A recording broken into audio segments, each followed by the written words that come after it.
कलिन्दगिरिनन्दनी तटसुरद्रुमालम्बनी मदीयमतिचुम्बनी भवतु कापि कादम्बनी। यत्पादपद्मनखचन्द्रमणिछटाया विस्फुजितं किमपि गोपवधूस्वदर्शी पूर्णानुरागरससागरसारमूर्तिः साराधिका मयि कदापि कृपां करोतु। अनरपितचरीं चिरात् करुणयावतीर्णः कलौ समर्पयतुमुन्नतोज्ज्वलरसां स्वभक्तिश्रियम्। हरिः पुरटसुन्दरद्वितीकदम्बसन्दीपितः सदा हृदयकन्दरे स्फुरतु वः शचीनन्दनः। कृष्णवर्णं तुषाकृष्णं साङ्गोपाङ्गास्त्रपार्षदं यज्ञैः सङ्कीर्तनप्रायैर्यजन्ति सुमेधसा। पात्रापात्रविचारणं न कुरुते न स्वं परं वीक्षते देयादेयविमर्शको नहि नावाकाल प्रतीक्षा प्रभो। सद्यो या श्रवणे क्षण प्रणमन ध्यानादि न दुर्लभम दत्ते भक्तिरसंसा एव भगवान् गौरापरं मे गतिः। ध्येयं सदा परिभवाग्नमभीष्टदोहं तीर्थास्पदं शिवविरञ्चिनुतं शरण्यं भृत्यार्तिहं प्रणतपाल्भवाब्धिपोतं वन्दे महापुरुष ते चरणारविन्दम्। त्यक्त्वा सुदुस्त्यज्य सुरेप्सितराज्यलक्ष्मीं धर्मिष्ठार्यवचसा यदगादारण्यं मायामृगं दयितयेप्सितमनवधावत् वन्दे महापुरुष ते चरणारविन्दम्। आपदामपहर्तारं दातारं सर्वसम्पदां लोकाभिरामं श्रीरामं भूयो भूयो नमाम्यहम्।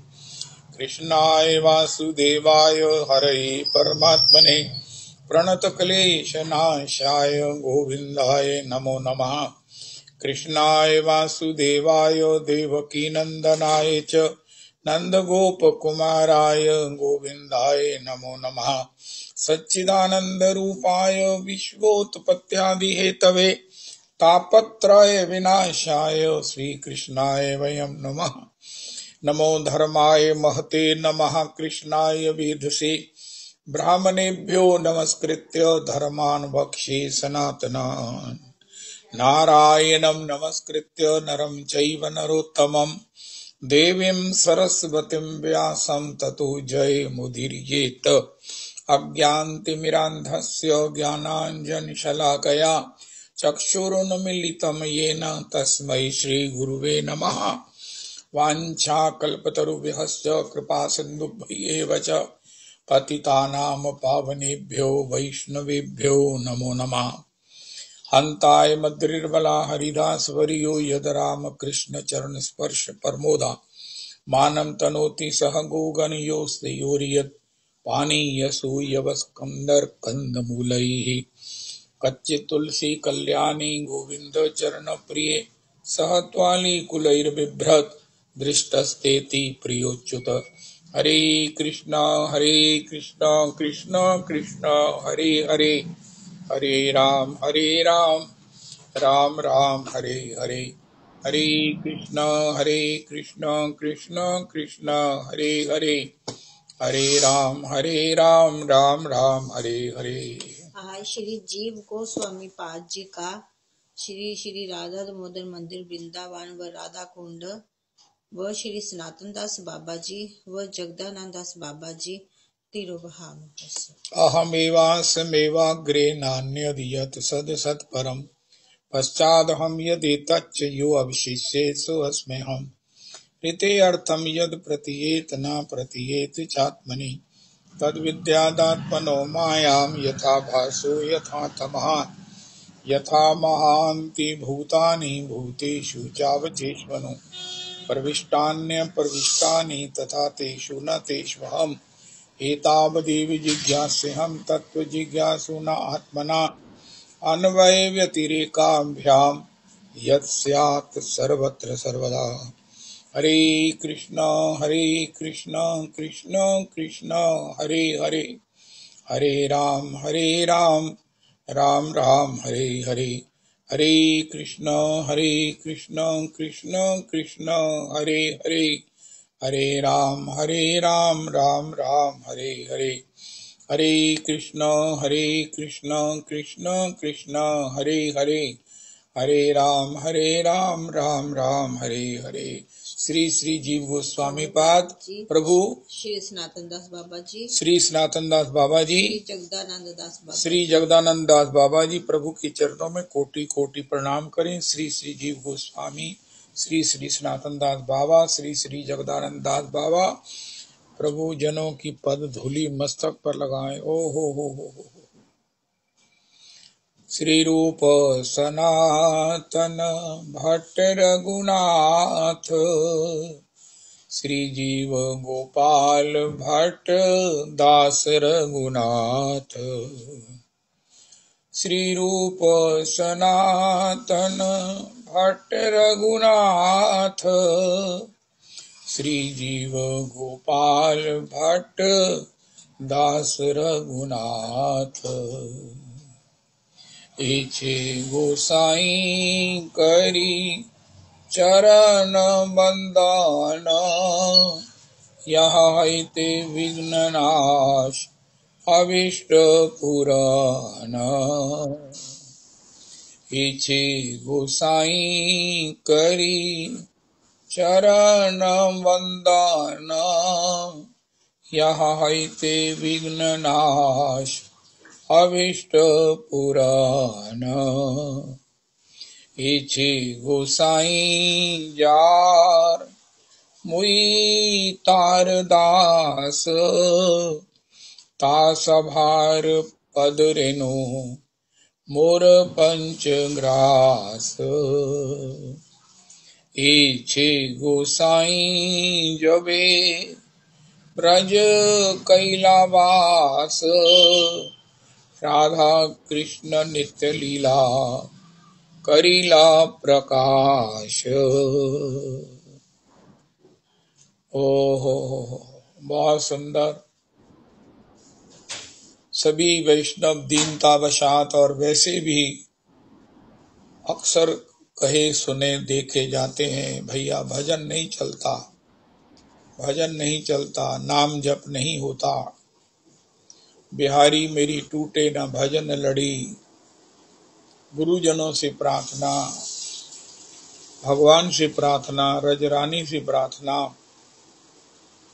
तथापि एक निश्चित हमको लिख कर दे दिया गया है कि जितने भी विघ्न है भक्ति के, भजन के, भगवत स्मरण के, भगवत आस्वादन के, वो सब दूर हो जाते हैं इन अपने षड गोस्वामी जी का वंदन करने से।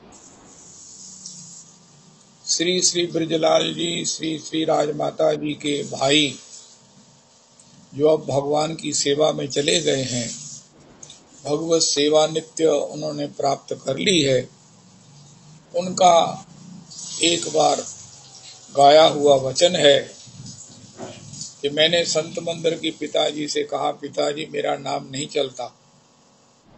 उनका अच्छा, तो विघ्न होगा कोई, उसकी निवृत्ति के लिए षड गोस्वामी जन है ना, उनके नाम की, उनके चरणों को वंदन करते हुए एक माला की करो। उन्होंने कहा मैंने एक माला क्या करनी शुरू की, मेरा नाम चल पड़ा।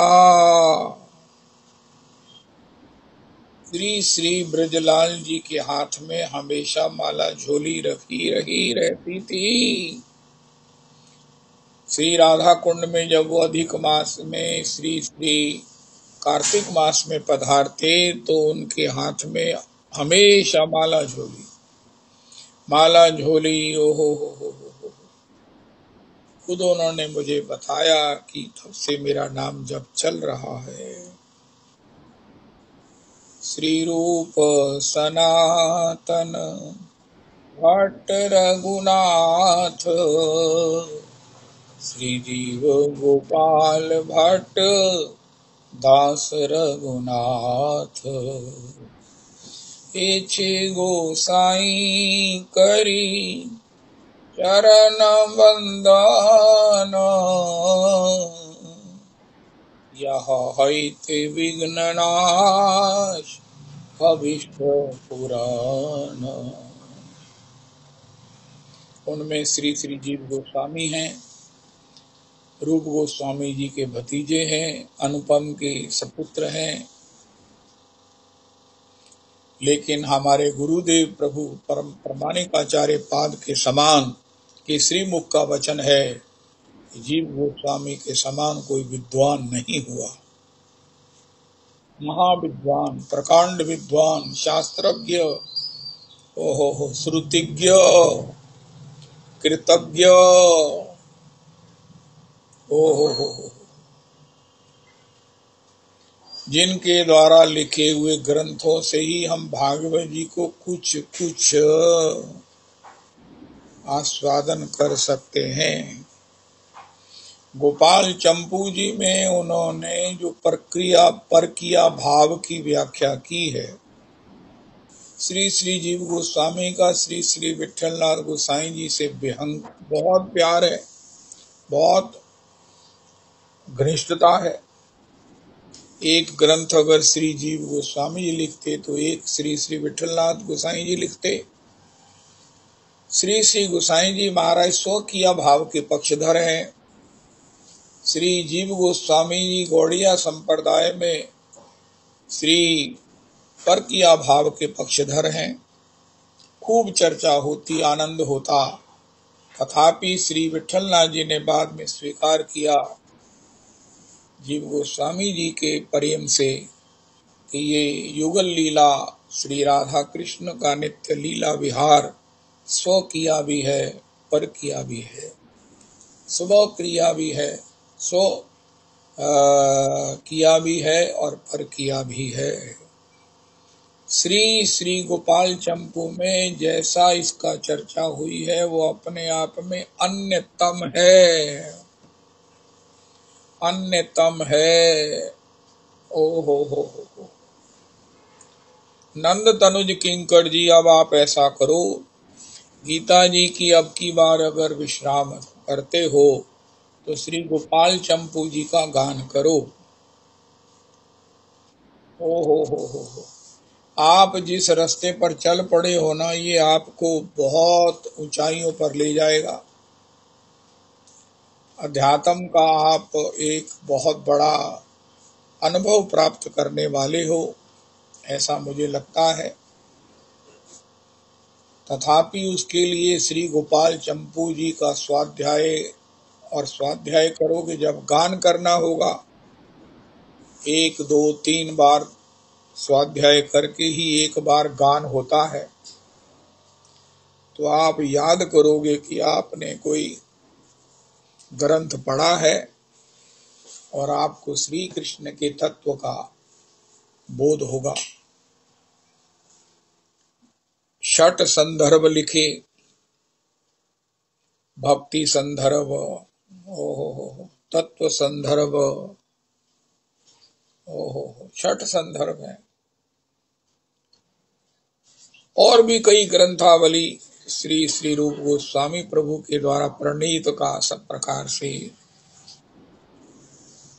आगे चलकर उसकी प्रूफ को देखना, ये जीव गोस्वामी जी के ऊपर ही निर्भर है। श्री रूप सनातन प्रभु के अत्याधिक लाडले हैं। ओ हो। जीव गोस्वामी, ओ हो। महाप्रभु जी के जो अकिंचन भक्त हैं, वो जीव गोस्वामी जी ही वृंदावन में उनको सब प्रकार से संभालते हैं। उनका भजन चलता रहे ऐसा उनको निर्देश श्री जीव गोस्वामी जी से प्राप्त होता है। संध्या को श्री गोविंद देव जी के मंदिर में गोष्ठी होती है। ओ हो।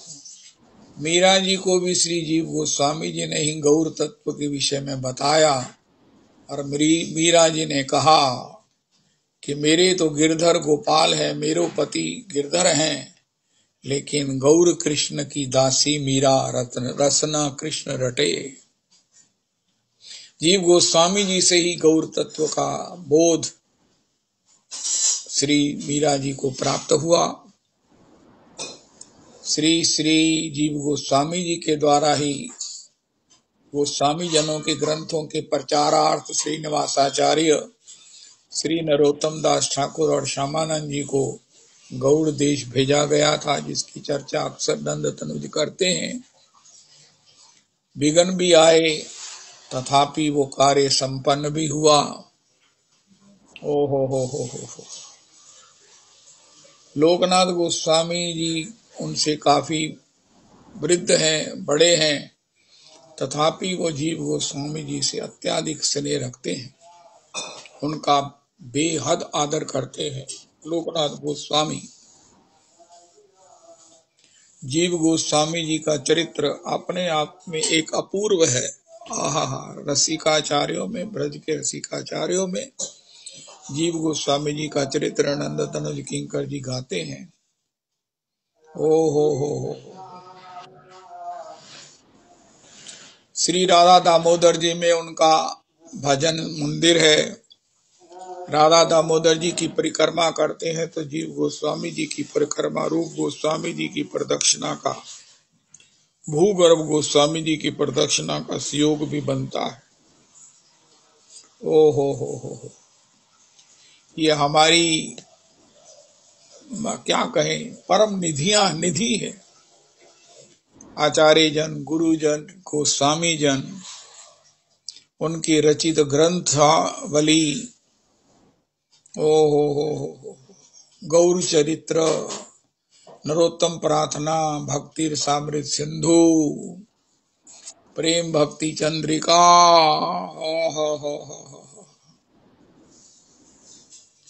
और आज की तारीख का जो प्रसाद है, सबके जीवन में भक्ति के विघ्न आते हैं, रुकावट आती है। ये भगवान की लीला समझो या अपना कोई अपराध मान लो, लेकिन उसकी निवृत्ति के लिए षड गोस्वामी जन का वंदन, षड गोस्वामी जी का वंदन। हम सुनते हैं श्री श्री जगदीश दास बाबा प्रभु का चिंतन एक बार छूट गया तो वो श्रृंगार भट्ट के श्री आचार्य पाद प्रभु के लिए एक निवेदन किया, महाराज मैं तो लुट गया, मेरा तो सब कुछ चला गया। उनका समझ गए कि इनका चिंतन बंद हो गया है। तब उन्होंने कहा कि इस रास्ते से सब वृंदावन की प्रदक्षिणा के लिए लोग जाते हैं। पहले श्रृंगार भट्ट के उस दरवाजे से ही यमुना जी बहकर जाती थी। इतना यमुना जी का पाठ बड़ा था, जिसमें वो रासमंडल भी आ जाता था। तो यहाँ से सब वैष्णव परिक्रमा के लिए जाते हैं। तुम इसमें लोट लगाओ रज में। तो श्री श्री जगदीश दास प्रभु ने वहां लोट लगाकर अपनी टूटी हुई चिंतन की धारा को पुनः जोड़ने में सफलता प्राप्त की। तो इसी प्रकार जब इतने बड़े सिद्ध जगदीश दास बाबा का चिंतन भी टूट सकता है, छूट सकता है, तो मैं अपनी बात करता हूं, मेरा तो जुड़ा ही नहीं, अभी तक भजन हुआ ही नहीं।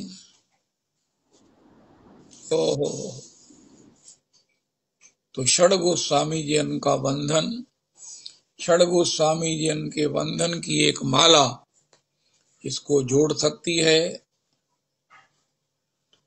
और अगर रोज करते हैं तो इसे स्थायी भी कर सकती है।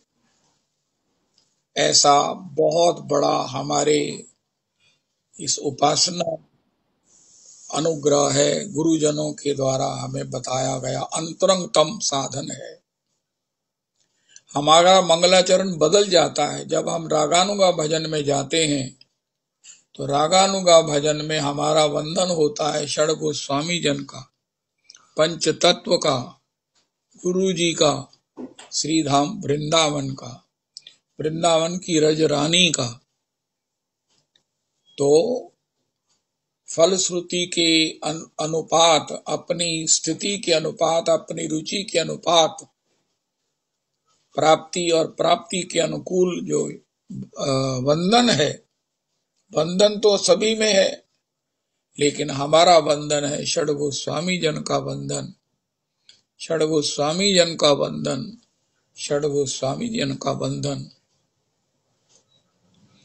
ओ हो। 4 वेद 6 शास्त्र में बात मिली है दोए, सुख दीने सुख होत है, दुख दीने दुख होए। श्री श्री वेदव्यास जी महाराज भगवान के कला अवतार हैं। 1 वेद के 4 भाग किए, पहले 1 वेद था। 6 शास्त्र, ओहो 6 शास्त्र, और हमारे अभी जैसे हमने सुना परमराध्य गुरुदेव प्रभु ने बताया कि श्री श्री व्यासदेव जी हम कहाँ 18 पुराणों को पढ़ेंगे। मेरा विचार है, मुझे तो नहीं 18 पुराणों का नाम भी नहीं याद है। 18 पुराण कौन से हैं, इनका नाम हमें याद नहीं है। हम तो श्रीमद् भागवत को भी पूरी तरह से उच्चरित करने में सामर्थ नहीं है। श्रीमद् भागवत महापुराण, परमहंस संहिता,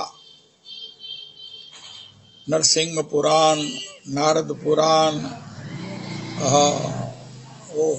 ब्रह्म वैवर्त पुराण, इस प्रकार पद्म पुराण,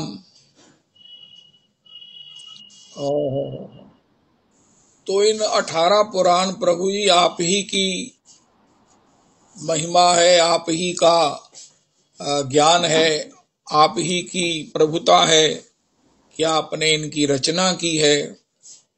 इस 18 पुराणों में आपने क्या कहा है, क्या कहना चाहते हो, हमें उतना ही बता दीजिए। तो श्री श्री भगवान वेदव्यास जी ने कहा, 18 पुराणों का मैं तुम्हें सारम समुद्रितम, उसके सार का भी सार तुम्हें मैं जो है ना वो बताता हूं। समुद्रितम, या ऐसा भी इस क्वेश्चन के उत्तर में भी यही कहा जाता है। महाराज पाप की परिभाषा, कोई कहता है ये पाप है, कोई कहता है ये पुण्य है।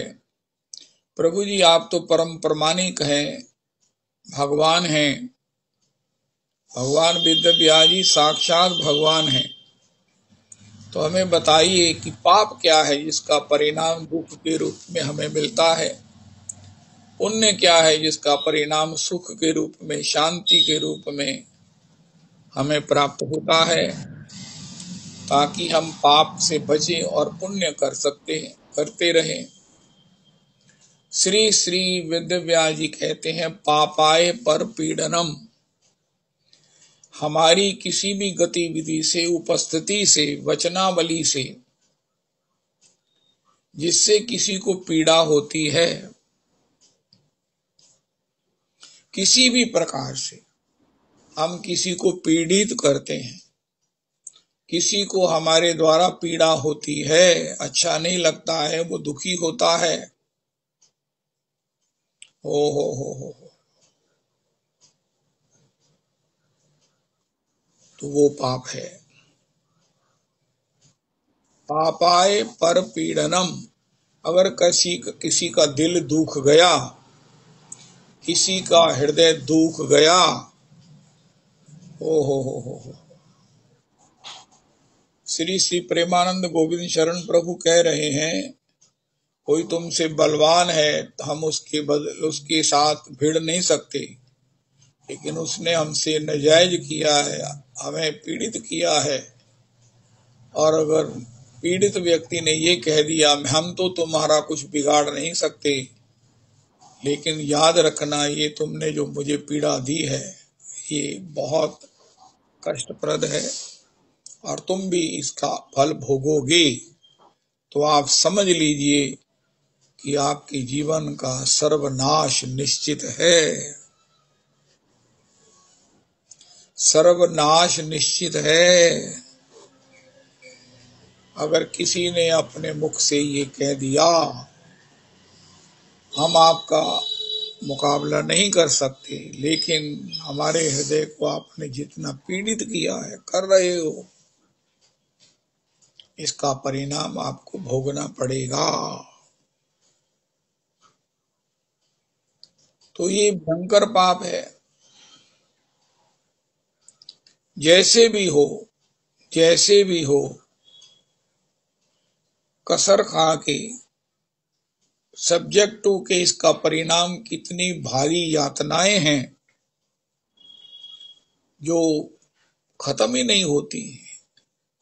अगर हम यहाँ किसी चीज का समाधान नहीं कर लेते, किसी को माफी मांग कर क्षमा मांग कर, किसी को जैसे भी मनाकर उसे संतुष्ट नहीं कर लेते, तो आगे चलकर जो है वो बहुत भयंकर पीड़ाओं को, यातनाओं को हमें सहना पड़ेगा।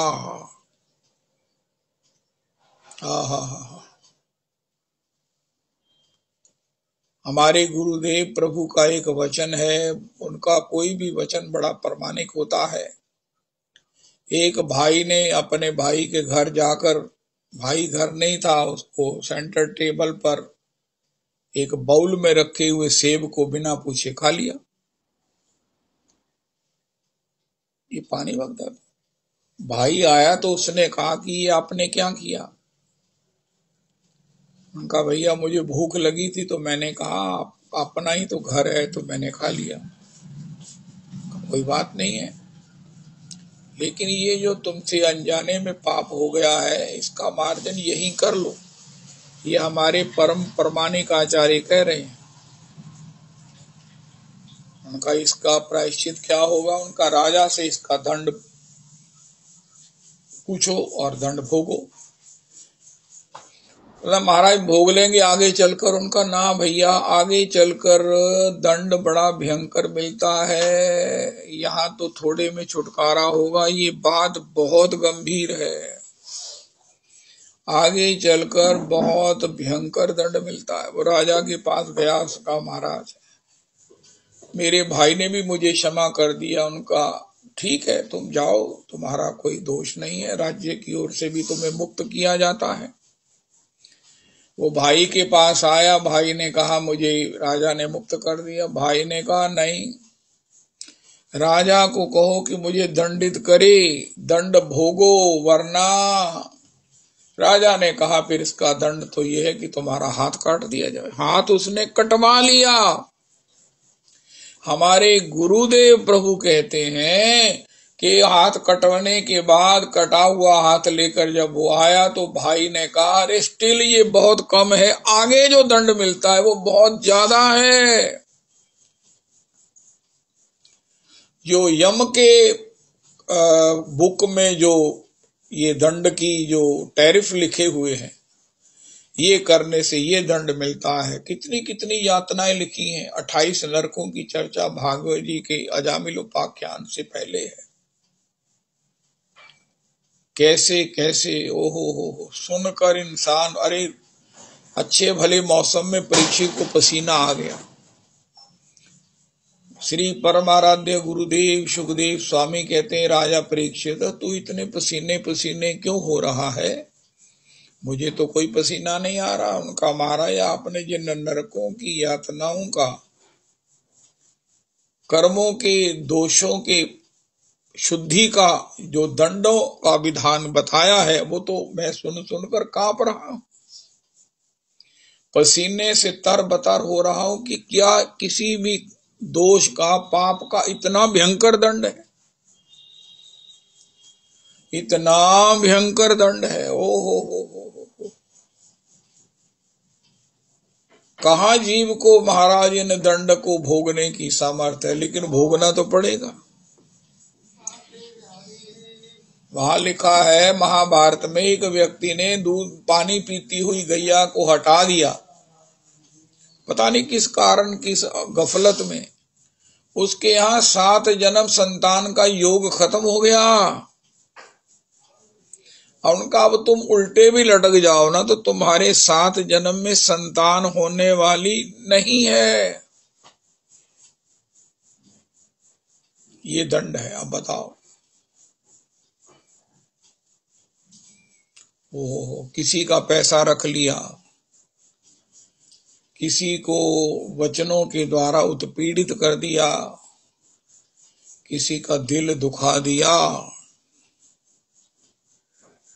किसी के पास शांति नहीं है। हो सकता है किसी के पास हो, मेरे पास नहीं है। खुशी नहीं है, चैन नहीं है। हमारे गुरुदेव प्रभु कहते हैं आपने उसके लिए पुण्य नहीं कमाया। किसी के पास रूप नहीं है, स्त्री का रूपवती ना होना, पुरुष का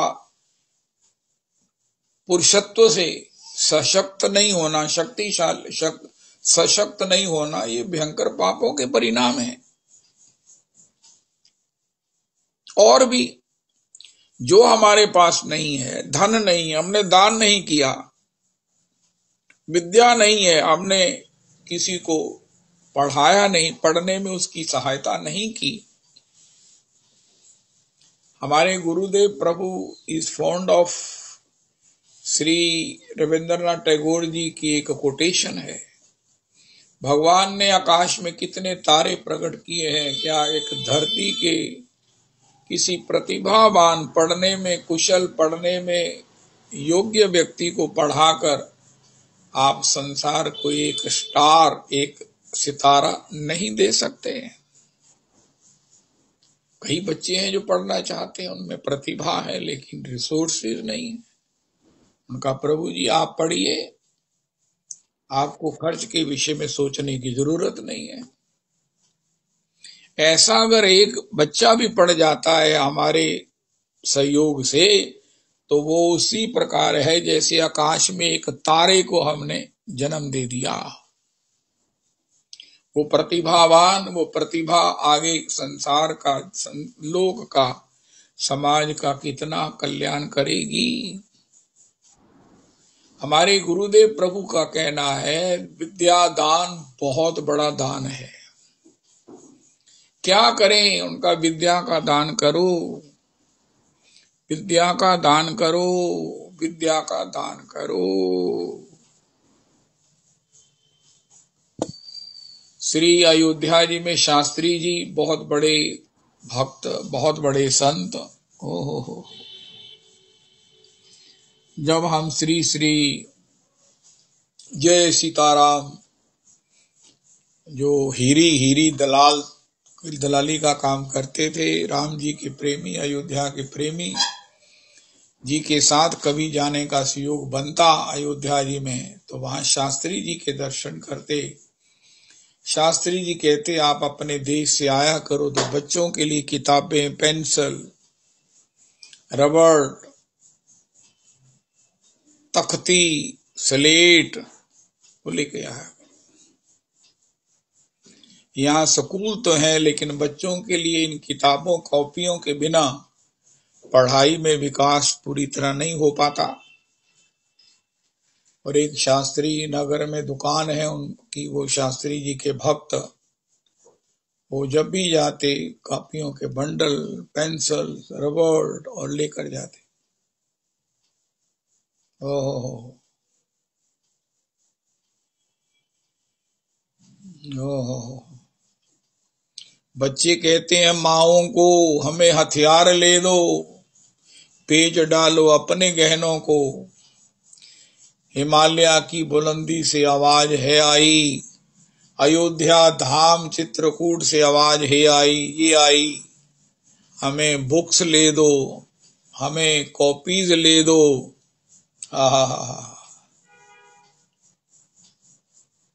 छोड़ दो अपने अज्ञान को, छोड़ दो अपने अहम को। बहुत सुंदर, बहुत सुंदर।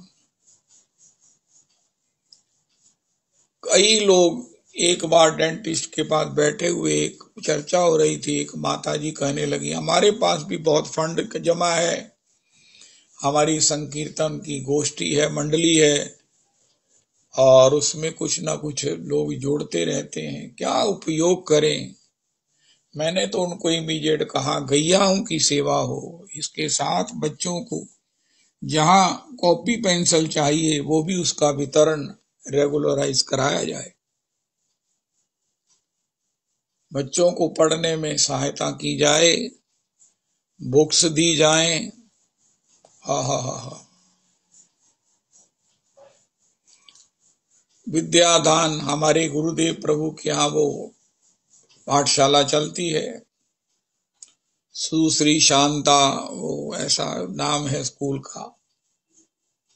मैक्सिमम बच्चे वहां फ्री पढ़ते हैं। महाराज जी का एक व्यसन है, उनको जो भी मिलता, कई बार वो कह भी देते कि इस स्कूल में बच्चे पढ़ें, यहां तक कि वहां कंप्यूटर एजुकेशन भी है। ये मेरा एक व्यसन है और मैं इसको करके बड़ा प्रसन्न रहता हूं। वरना मुझे क्या जरूरत है कि मैं आश्रम बनाऊं, आश्रम में रहूं। बस अपने व्यसन के कारण भी बाहर भी जाता हूं, जिससे जो भी प्राप्त होता है उससे बच्चों को विद्या प्राप्त हो, ब्रजवासी बच्चों को, ये मेरा प्रयास है। और उसके प्रसाद से महाराज जी की विद्वत्ता सर्वमान्य और अलौकिक है। दिया दूर नहीं जात, ऋतु बसंत याचक भया, हर्ष दिया द्रुम पात, याते नव पल्लव भये, ताते याते नव पल्लव भये, दिया दूर नहीं जात।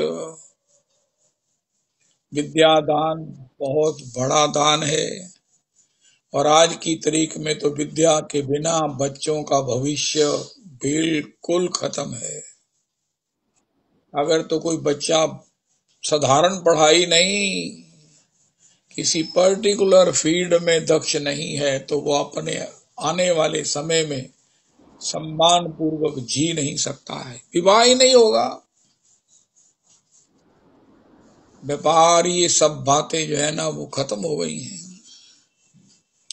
वो चंद जनों के बस का काम है, लेकिन विद्या के कारण कितना कितना सब लोग बच्चे अर्न कर रहे हैं और अपने देश का, अपने परिवार का नाम भी रोशन कर रहे हैं। और इतना अच्छा उनका पैकेज है कि बस सब लोग प्रसन्न हैं। सबसे यज्ञ शिष्ट धन उनका है, क्योंकि उनको टैक्स पे करके तनख्वाह मिलती है। तो विद्या, बहुत पुराने समय में कहते थे तो पढ़ेगा नहीं तो फिर मूंगफली बेचेगा। इसी प्रकार आज तो विद्या के बिना जीना ही संभव नहीं है। अगर बच्चे ने कोई बहुत किसी पर्टिकुलर फील्ड में पढ़ाई नहीं की तो फिर तो भविष्य भगवान के हाथों में है। ओ हो।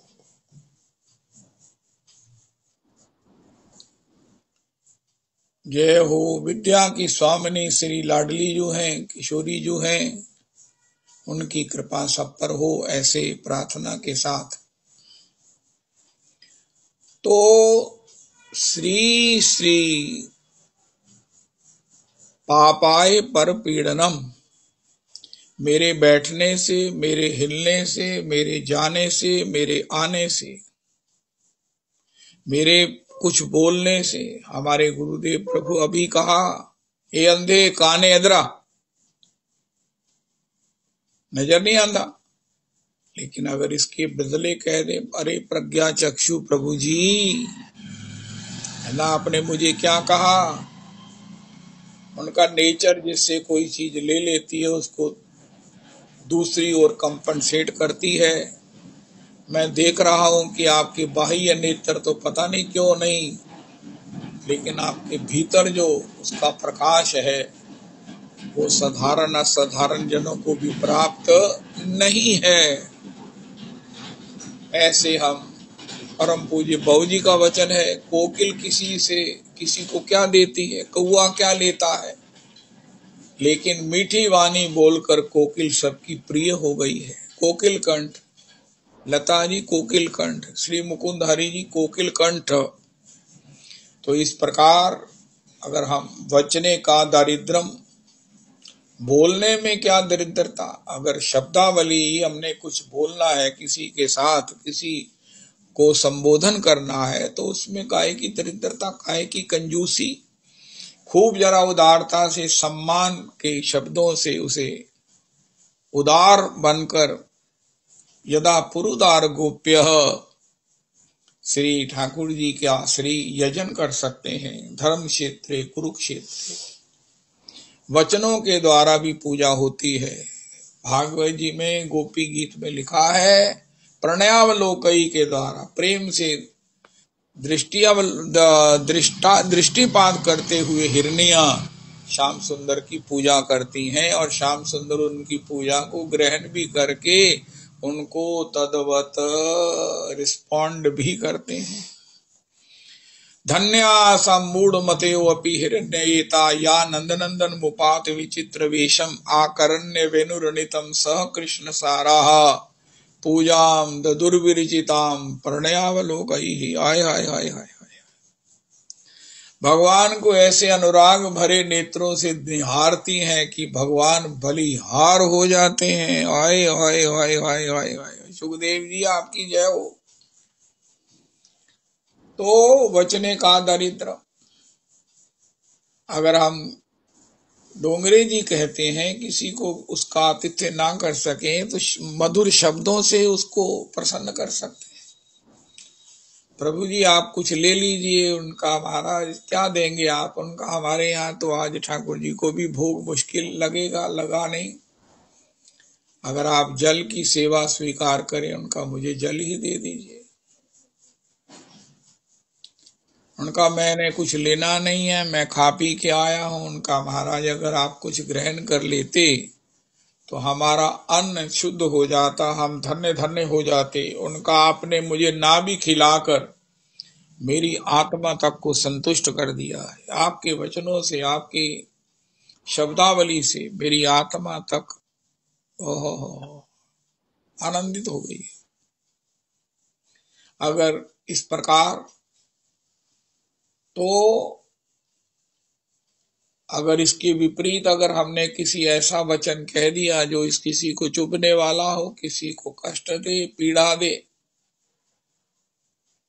तो डोंगरे जी महाराज लिखे हैं, एक ने व्यक्ति ने वो सिंह को किसी प्रकार से, सिंह के कहने पर, सिंह के दबाव पर आकर उसने उसके सिर पर कुल्हाड़ी मार दी। थोड़ी देर के बाद सिंह उसे मिला, देखो तुम्हारी कुल्हाड़ी का प्रहार ठीक हो गया है, लेकिन तुमने जो मुझे गीदड़ कहकर, तुमने जो मुझे जो भी निंदा करके जो कहा था, उसका प्रहार कभी ठीक नहीं होगा। वो बात मेरे हृदय में अभी तक वो शूल की तरह चुभ रही है, तुम महापापी हो। तलवार का घाव भर जाता है, लेकिन वचन का घाव कभी नहीं भरता, कभी नहीं भरता। इसलिए गोस्वामी जी ने कहा, प्रभु मुझे ऐसा संत बनाओ कि जो महाराज परुष वचन अति दुसह श्रवण सुनी, ते ही पावक न जरूंगो। परम पूज्य बाबू जी कहते, तो अकनी लकड़ी की तरह इंसान के अंदर वो एक हल्की हल्की अग्नि द्वेष की बनी रहती है। ये वचन की सबसे बड़ी पीड़ा है। तो पापाय पर पीड़नम, पुण्याय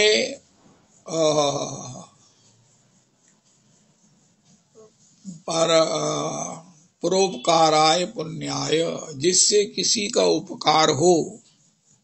रवि जी आप सत्संग करो, मैं थक रहा हूं, पता नहीं क्यों आज। जय जय श्री राधे।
forgive me